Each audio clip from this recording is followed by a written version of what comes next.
Knicks-ish at Night. We're excited to bring this program along. It's going to be every Wednesday. New guest, any Knicks fan, open invite. Just a DM if you're trying to join us on the show. We're excited to bring in our first ever guest to Knicks-ish at Night. We got Iru, host of the Diehardknicks Podcast. What's going on, man? What are you doing today? Man? Yeah, I'm happy to be here, man. Happy to finally meet you guys and do some podcasting, man. Yeah, glad to have you on. Just we're all part of the Nothing But Knicks network, so it's finally time we all click up like this, and just do what we do and do what we love, talk hoops, Yeah, it's a Queens thing tonight, man. Queens is tonight. For sure. So we got the Lakers and the Heat game going on in about an hour. So, off the top of your head or off the bat, who do you think is going to win game one? Game one, I want to say the Lakers. The Lakers, they're going to try to take their heart just like a typical LeBron teams, man. They like to, run. They're going to try to take their heart right away with the alley-oop dunks and, back cuts and all kind of stuff, Just the typical play where they go to the baseline and throw the alley-oop towards the middle. They're going to be doing that all game, to try to just take the energy away from them. For sure.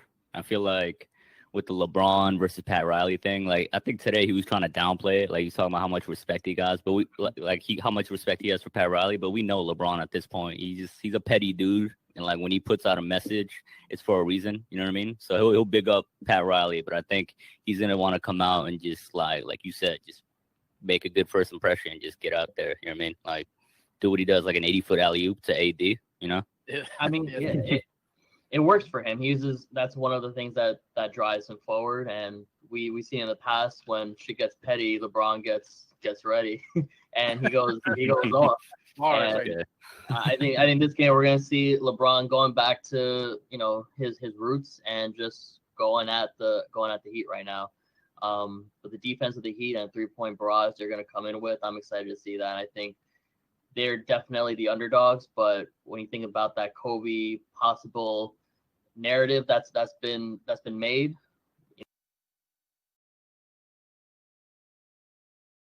definitely, man. The spirit of Kobe. Oh, for sure. Yeah. I mean, Pat Riley, man. You can't forget about Pat Riley. LeBron is salty on that side, but Pat Riley with his suits, I'm quite sure he done four or five suits before the game even started, man. Chill. Mafioso Pat, he's the type of dude where they showed him in the game and he's went upstairs wearing a mask. I was like, how you make a mask look gangster? You know what I mean?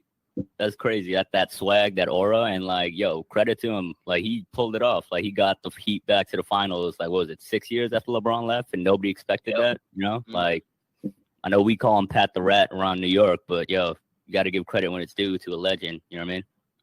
That's 6 straight decades that Pat Riley's in the NBA Finals. That's crazy to me. Yeah. As a player, as a coach, as a president, and now again as a president in the 2020s, 6 straight decades. That's unprecedented. Yeah, Pat's the man. And just Miami, the short amount of time he's been there, he rebuilt them 4 times, man. That's amazing. All 4 teams are basically all different. All different styles of play, all different kind of players. So I mean, he's the man. You can't really just got to tip your hat to those guys. Even the Lakers too. How many times did they rebuild their franchise over the years? And they both have 2 different ways of going about it too, which is interesting. For sure. Yeah. I mean, with the Lakers, we know exactly what they did. They signed LeBron one summer, and then the next summer they just threw all the young kids out of there, just toss them to the side, get AD, and now we see where they're at, right? And then Miami, it's remember a couple years back, they gave out mad bad contracts to these role players like Dion Waiters, James Johnson, straight up some Knicks shit, basically.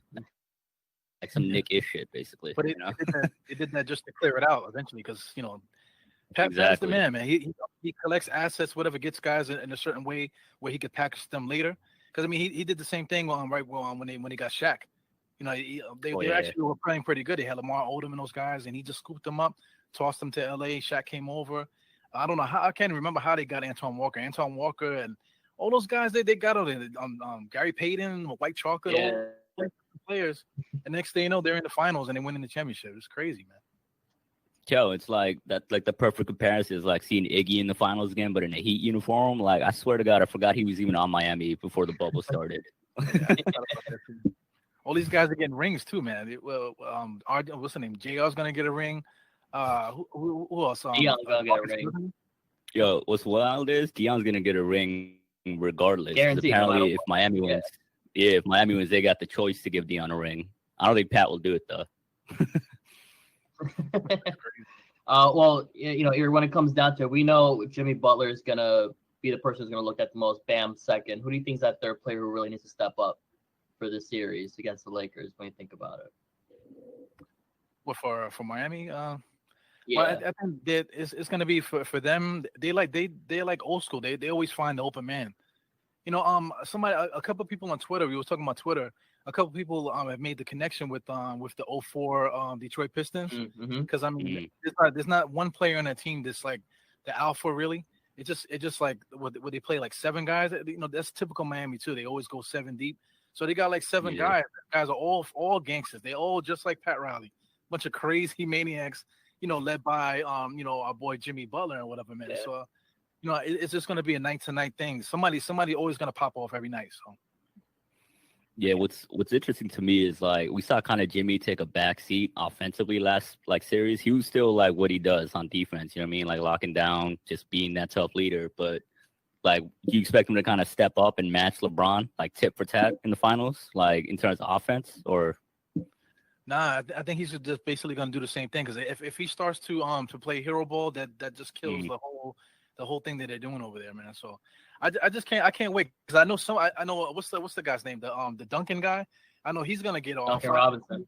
Yeah, Duncan. Yeah. I kind of like Duncan Robinson, man. He's good in the role that they have him in, and then Tyler Hero's another killer too. They all got the same personality, even to the small forward senses. They all have that it's like they took the cop test. When you meet a cop, they all got that beady eye, and they got that.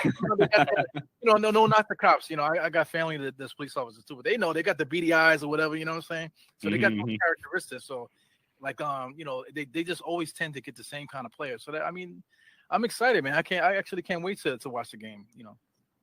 Yeah, and real quick, shout out to Sim Russell on the Nothing But Knicks family. We see Sim watching us right now. Shout out, man. Doing good stuff. What's up, Sim? When it comes down to it, I think Tyler Hero might be that guy who's going to step up at this point. As if I had to choose anybody on that team as a third guy potentially to step up, he dropped 37 points 2 games ago. That 3-point shot is going to be hard to defend right now. And we got Duncan Robinson. 20 years old, bro. 20 years old, and he's not afraid to let his nuts drop like in the big games. You know what I mean? That's crazy. Pause. When you say words. Pause. Man, Tyler Hero's nuts were in my mouth just now. But you said it before I could. You said Tyler Hero in your mouth? Yeah. Well, I'm all about the pause life, guys. I feel you. Got to be careful. You never know.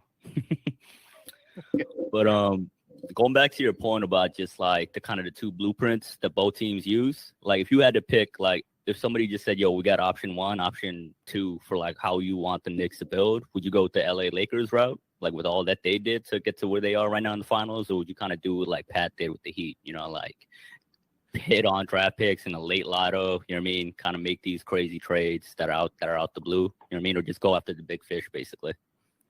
Well, that makes my mouth water, just besides the Tyler Hero thing, man. But like for like the last 15 years or so, starting with Scott Layden and then into Isaiah and all that stuff, we've been trying to do what the Lakers are doing now. We've been trying to do that the whole time. You know what I'm saying? So we just always done the wrong thing, always made the wrong move at the right time. So we've been there, done that. It would be nice to do that because right now we're at a crossroads where we can either do either one. We can trade all of our assets and do the same thing. Try to do that, but we've had bad luck up to this point, and then now we the media has made a mockery of us with especially with Durant. This is not cool to be a Knick anymore. So we kind of need to finally just do what Die Hard's been begging to do, and that's exactly what Miami's doing. Just get some gangsters, with that's on the same page, guys that love the game, and look, we got Tom Thibodeau. Hindsight is 2020, but that's the perfect coach to start this. Facts. Yeah, I'm with it, man.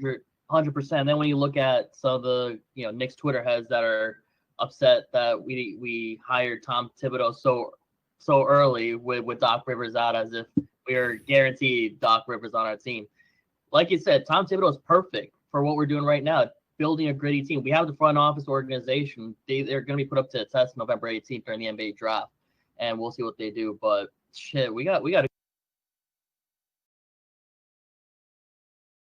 a great coaching staff, you know. So it's just players. Knicks, though. It's on paper, right? It's on paper. We heard it before, yeah. You know. That's that it's PTSD just coming back, you know.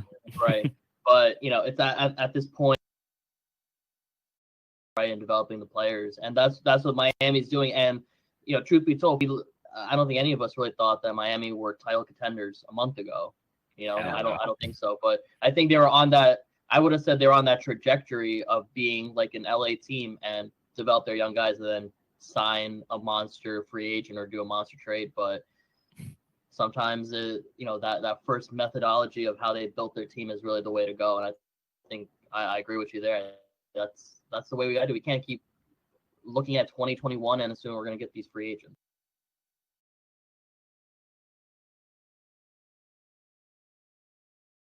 Grab Giannis in 2021. We just like got burnt.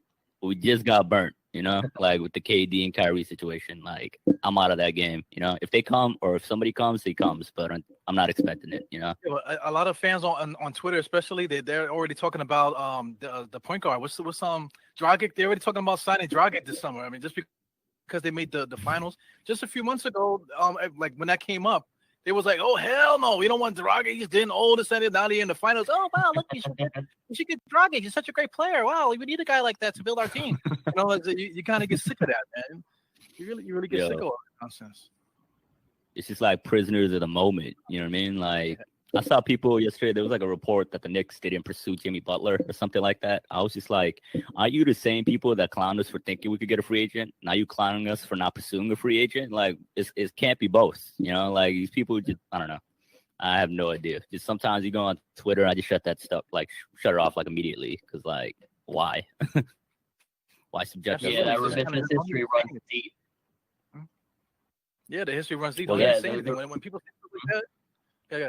I'm sorry. No, I was just saying that the revisionist history runs deep. That's about it. Yeah.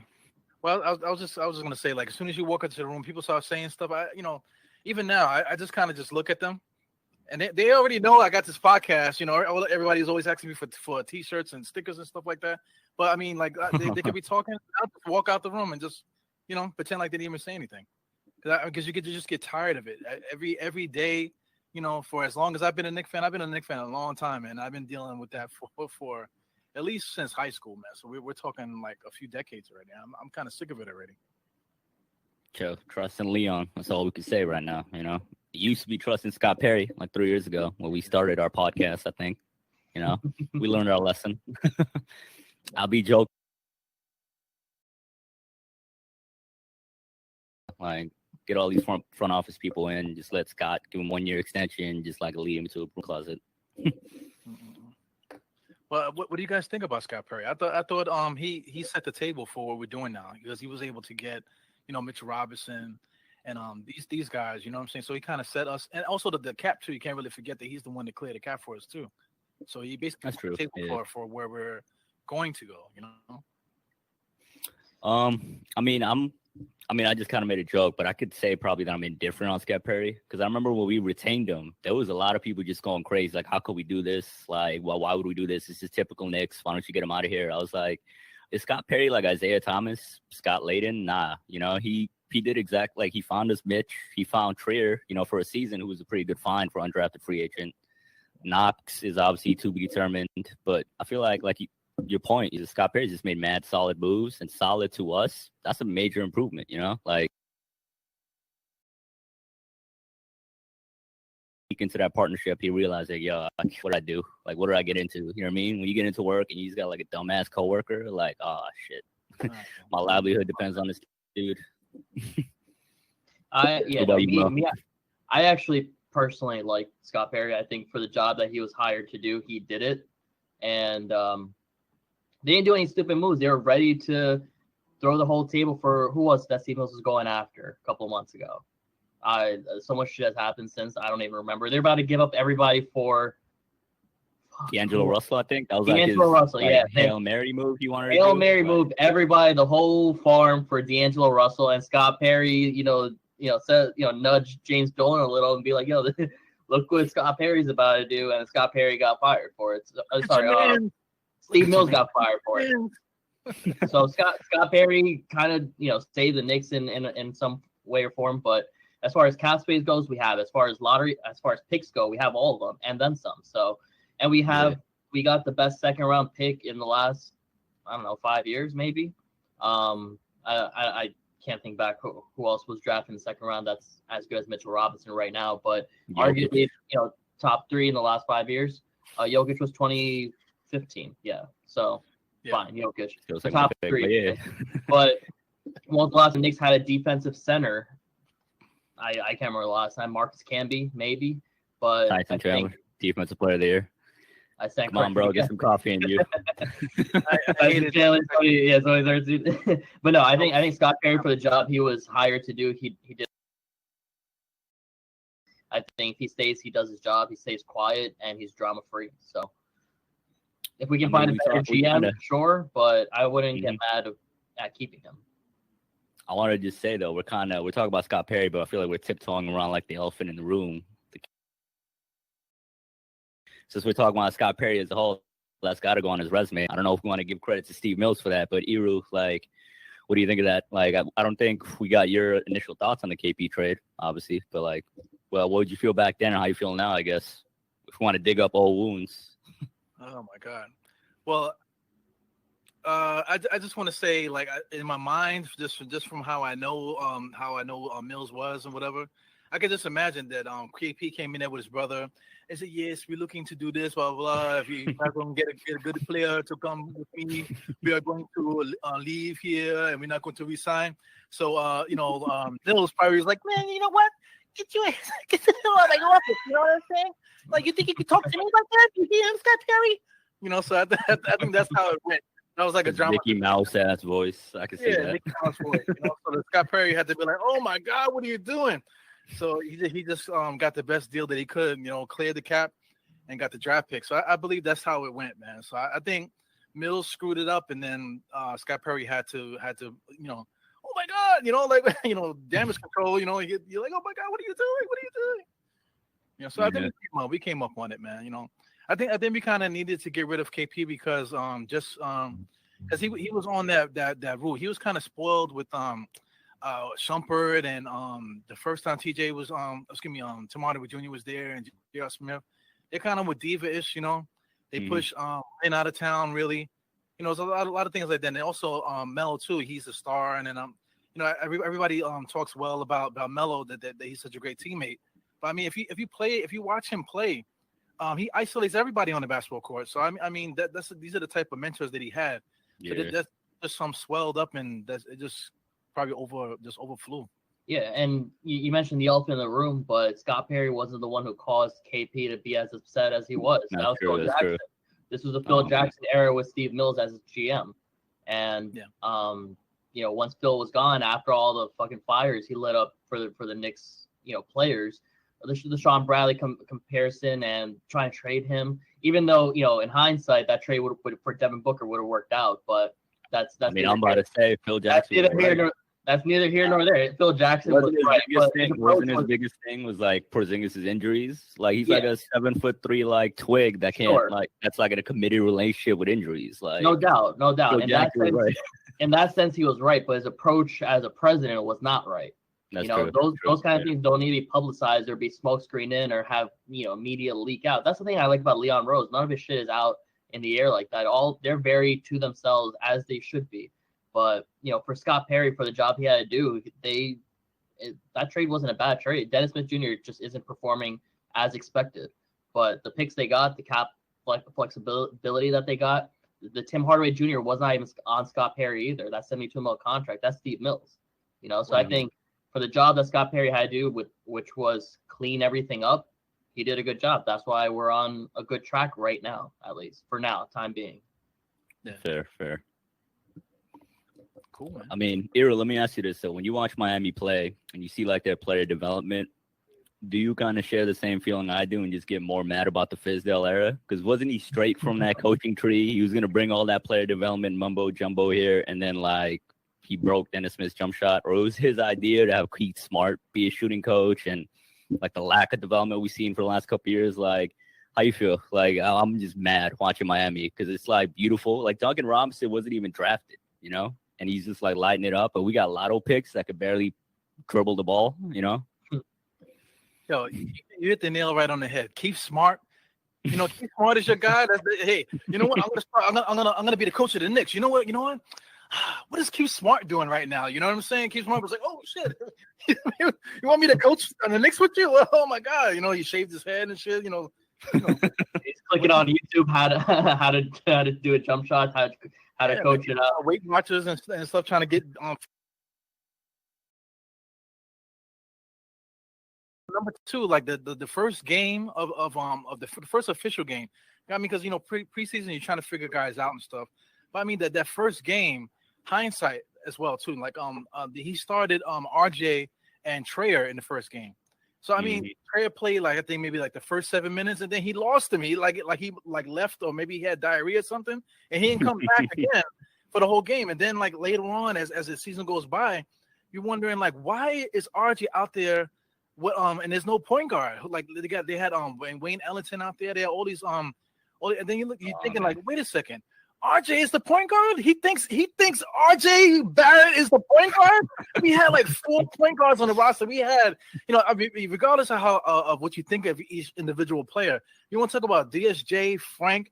You want to talk about what's the other dude, the one that we got rid of for Jared Harper? I keep forgetting his name. No, wait, no. Kadeem Allen. Kadeem Allen, right? Kadeem Allen. You know, Kadeem Allen was actually probably one of our most consistent players over the years. But I mean, you know, him, and then also Elfrid Payton, all these point guards, and you chose to start RJ and Trayer to begin the season, and then you forget about Trayer altogether. I mean, like what was he? And then he's using this guy. What's Beyblade? I'm like hyped up right now. Beyblade, the guy that spins around all the time. Oh, Julius Randle. Yeah, Julius Randle, man, they got him in the primary.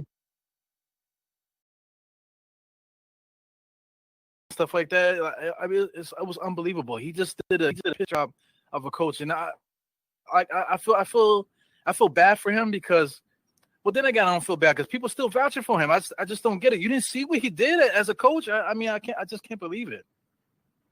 Yo, this is like I knew that Knicks bias like was so obvious when like they would like ESPN and all them wouldn't stop like bigging up Fizdale after we fire him, even though like Mike Miller is taking the same roster and actually has us looking competent. You know what I mean? So that's when I knew Fizdale got some friends in high places, bro. Like, and in the way Pat Riley and Spoelstra were talking about him before we hired him, I thought we was getting like a prodigy, bro.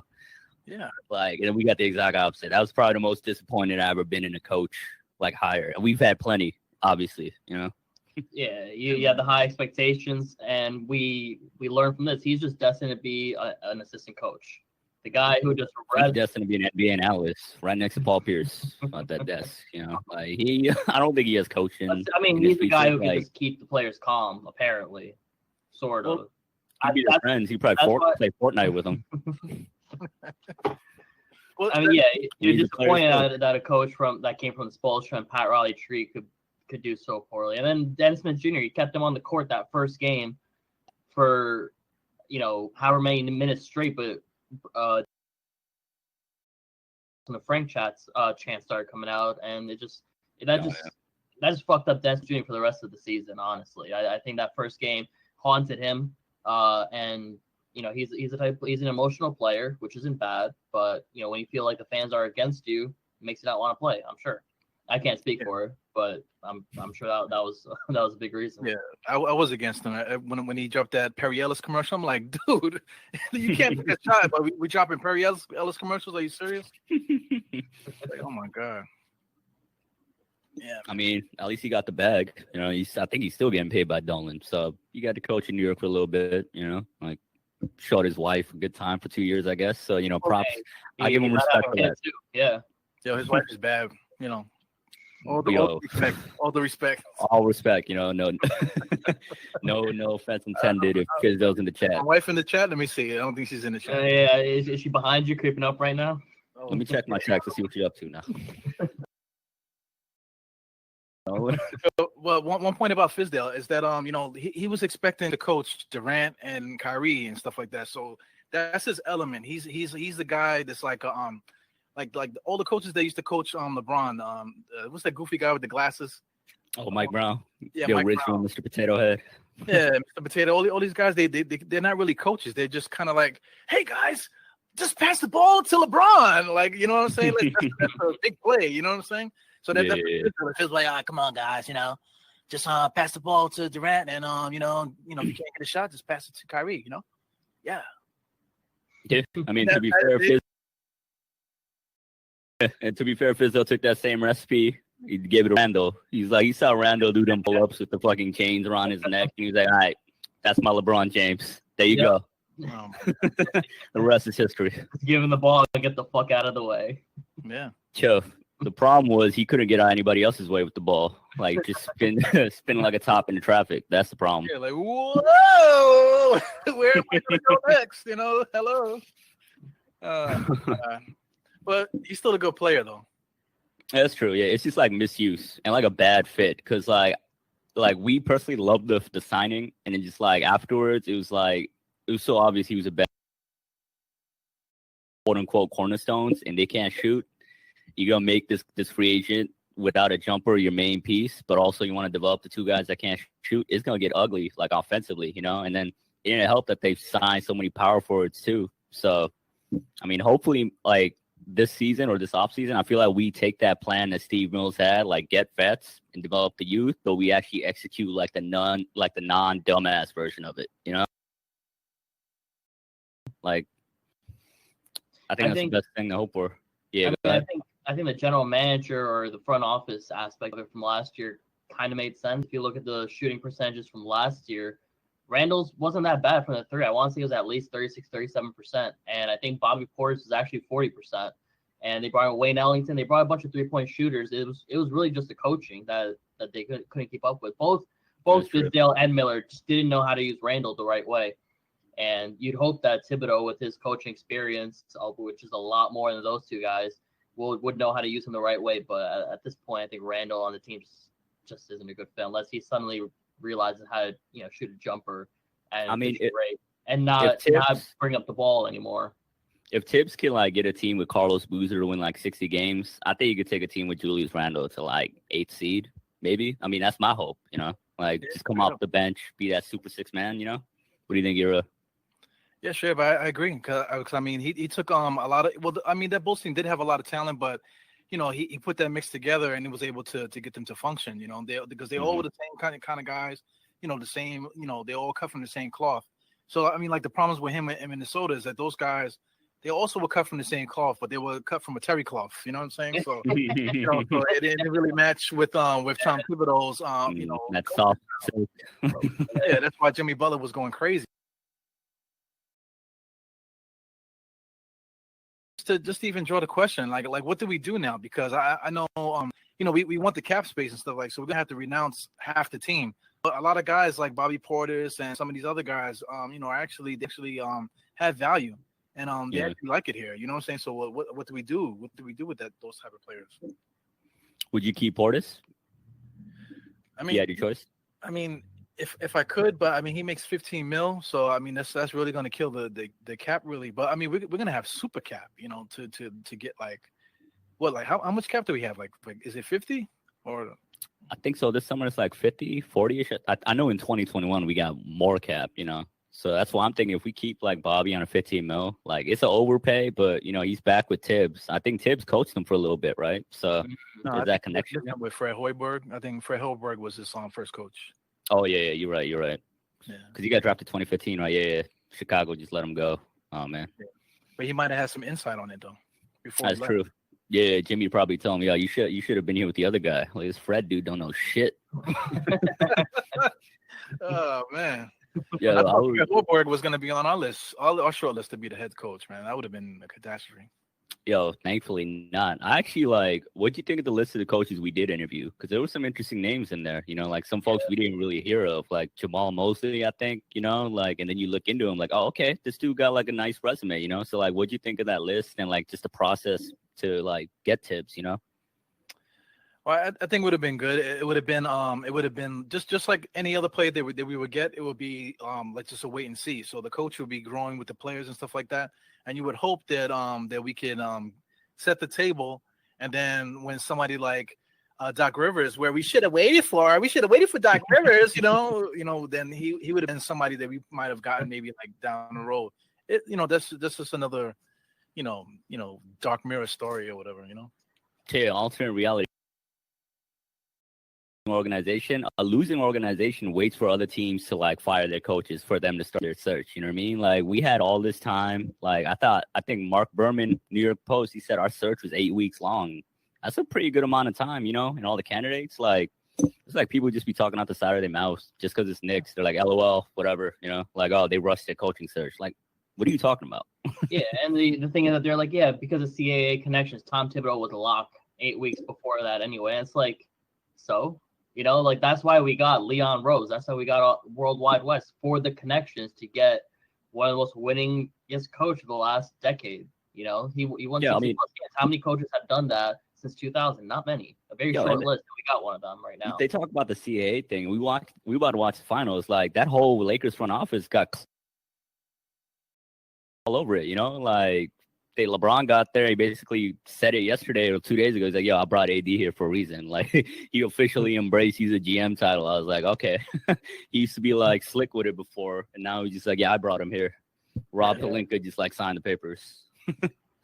But it's like, yeah, my point is basically like agents, like connections run everything in every business. It's like, it's about time the Knicks actually use it to their advantage, instead of like being taken advantage of, because I think CAA like dropped Bargnani on us. Like, correct me if I'm wrong, but I think that was that year. Yeah, not to bring up more PTSD, but point still stands. Totally was it, man. That's why every rumor that comes out, every time a player is available, oh, the Knicks are rumored to be involved in this thing here. Ooh, like the Knicks are always involved in something because we always were involved in it. Because every agent out there, like Leon Rose, was like, let's call the Knicks, man. Let's see what Steve Mills is gonna do. Yeah, well, Steve, we got to do it for you, yeah. Just give us all your draft picks. We'll give you Exactly, and it's just like even with the free agents, it's like, oh, okay, we can't get this much money from this team. Let's just say we got the bag from New York. We couldn't have even spoken to these people, but I feel like agents just throw it out there. Oh, like, yo, we got a big offer waiting from the Knicks, and it could be a free agent we had no connection to. Like, right, it is what it is, Now, hopefully that all changes for the best, because CAA is basically the Knicks now, like officially. Not that there's anything wrong with that. I'm with it. I'm just glad that we're not going to be the laughingstock anymore. I'm drinking. There's no alcohol in here. I just want to let you know. It's just my special. I got you. Brew over there. But I'm like waiting patiently. I feel like I feel like a ticking time bomb because as soon as everything starts getting together and we're starting to like and everyone can see the Knicks are building something there. Oh. I'm gonna go freaking crazy, man. I'm gonna let everybody know. I already took names. I got screenshots. The age of the screenshots. Whole album set, yeah. All the receipts, man. I swear to God, I'm gonna be talking like once we become good, if and when, knock on wood, I'm gonna be talking shit to babies and toddlers too. Like Knicks in the playoffs, little baby saying "goo goo gaga." I was like, yeah, exactly. Everywhere that I go, I'm just gonna walk up. If I'm waiting online at the bank or if I'm at work in the like my crew room or whatever, I'm gonna walk in there and I'm gonna just stand up and I'm gonna just pull off my.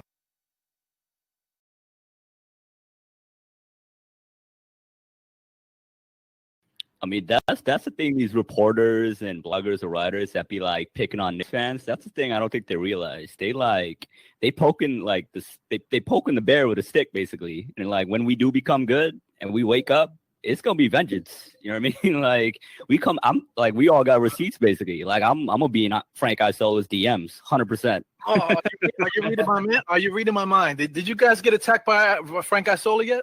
Not yet. Not I feel yet. that's a badge of honor we ain't got yet.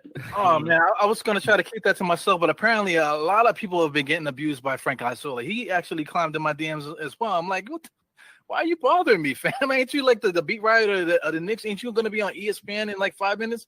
Why are you DMing me all this nonsense or whatever, man? So like, man, whatever. Yeah, I think Sim even said that like he had a funny story. I don't want to like repeat for himself, but he was basically said like he had to run in the DMs, and then I think it was a situation where he ended up like at media day. Yeah. And then Frank Isola, like he's a keyboard warrior because apparently he was like white as a ghost. Like he didn't expect to see him in person, and like that's mad typical, you know. Like I'm not surprised. Isola, he seemed like the type, big shit talker behind the screen, like a little puppy in person, though, you know. Like a little poochie.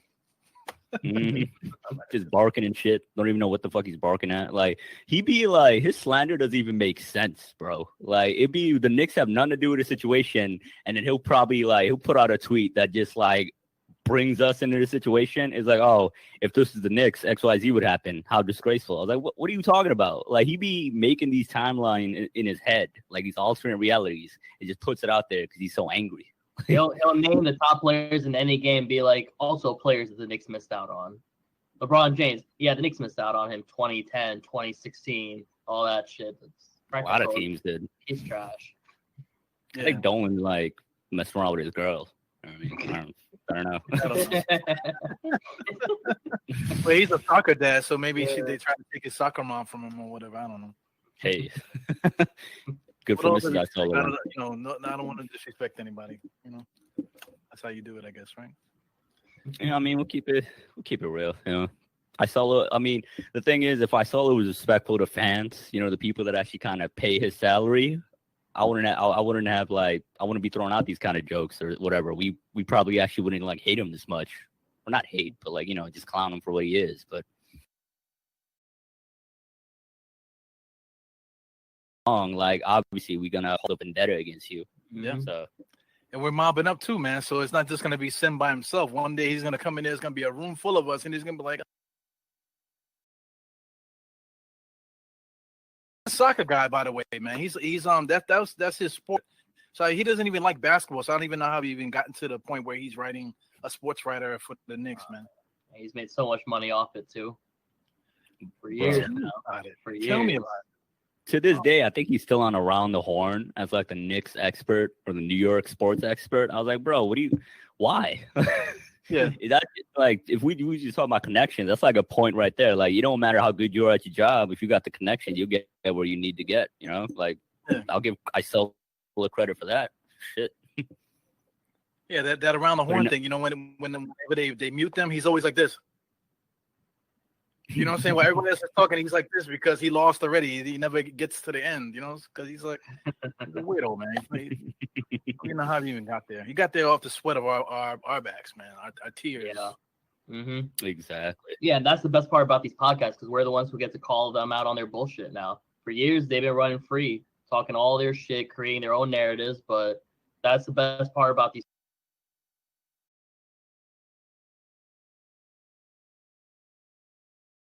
guys out on their bullshit. We're gonna start wrapping this episode up of the first edition of the Knicks-ish at Night. Real quick, Iru, for the finals, who do you think is gonna win and how many games altogether? I'm sure you got the Lakers, but how many games do you think they're gonna take it? It might be 4-2 Lakers, but I mean, I don't want to say it in my mouth that I'm rooting for Miami to do anything. But you know, I would really love them to like you know, draw blood, you know. But I just think the Lakers, they just have their two best players. It's just too much for Miami to But you know, I could be wrong, man. You know, that's why I'm a Knicks fan, because I really don't give a damn about either team. You know, it's all about the Knicks. But I can't wait to watch, actually. Yeah, games will start in about 15 minutes. So before we close out, where can all of our listeners follow you at?